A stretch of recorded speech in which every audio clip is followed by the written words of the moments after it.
A government riding high on a historic landslide victory just months ago, now facing the very real possibility of losing its grip on power. Yes, you heard that right. Labour's massive majority, poof, could be wiped out if an election were held today. So what happened? How did Keir Starmer's government go from unstoppable to uncertain? Let's break it down. Today, we're looking at Labour's dramatic fall from grace. In July, they swept into power with a mind-blowing 174-seat majority, 251 new constituencies added to their tally. People thought this was the start of a generation-long Labour reign, even though their vote share only increased by 1.6% from 2019. The landslide was huge. But now, things are looking shaky. A bombshell poll from Electoral Calculus has predicted that if the UK went to the polls today, Labour would lose 100 seats. That's right, 100 seats gone, bringing them down to 311. For context, that's 15 seats short of a majority. Suddenly, they're almost neck and neck with the Conservatives in vote share, Labour at 27.6% and the Tories at 26.9%. Talk about a close call. And it's not just Labour and the Tories feeling the heat.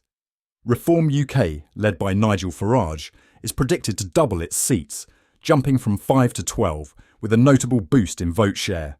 Meanwhile, the SNP is eyeing 5 additional seats, and the Lib Dems are expected to slip slightly from 72 seats to 68. So what went wrong for Labour? Well, let's start with the controversial decision to scrap the universal £300 winter fuel payments for most pensioners. With energy bills soaring, critics didn't hold back, calling the move cruel. And then there's the £22 billion black hole left behind by the previous Conservative government. Starmer and Chancellor Rachel Reeves say that's the reason for these tough decisions. But the public, they're not buying it. Then there's the optics problem. Starmer's acceptance of luxury gifts, from designer clothes to fancy glasses, has raised a few eyebrows. Add to that a resignation bombshell. Transport Secretary Louise Hay quit after revelations about a past conviction for misleading police. Oh, and don't forget the farmers protesting inheritance tax changes. The hits just keep coming. Keir Starmer's approval rating, not looking great. An Opinium survey puts it at -32. Yup, you heard that right.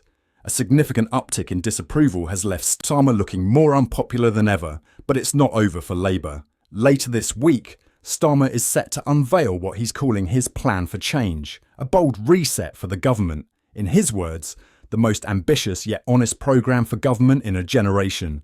Could this be the turnaround Labour desperately needs? Or is it too little, too late? Politics can change in the blink of an eye, and in the world of polls and predictions, nothing is ever set in stone.